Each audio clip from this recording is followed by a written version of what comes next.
It's nearly 2 years since the collapse of the Morandi bridge in the Italian city of Genoa. Well, the new structure replacing the motorway bridge will be inaugurated by Prime Minister Giuseppe Conte and President Mattarella this evening.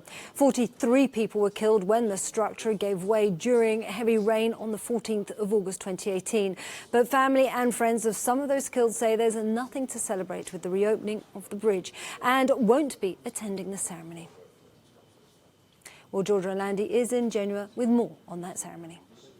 Well, I'm here in the city centre of Genoa, where local authorities and the companies that build the bridge just met the media ahead of the ceremony that will take place at 6:30. Will be attended by 500 people, including President Mattarella, Prime Minister Conte, and President Mattarella, Isabel, will be the first one to cross the bridge. And the whole ceremony will take place on the bridge. And then the national anthem will play, and then the names of the 43 victims will be read aloud. And then the cutting of the ribbon will take place. A few other local authorities will be involved, including the mayor, reconstruction commissioner Marco Bucci, but also the governor of the Liguria region and Renzo Piano, Genoa-born Renzo Piano, the one who actually led the project, and he decided to give the project for free to the city. A bridge, Isabel, that has been built in record time, just 12 months. And then the ceremony will end with Italy's Air Force acrobatic team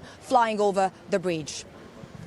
Giorgia, a grand ceremony, but some of the families of the victims are refusing to take part. Why is that?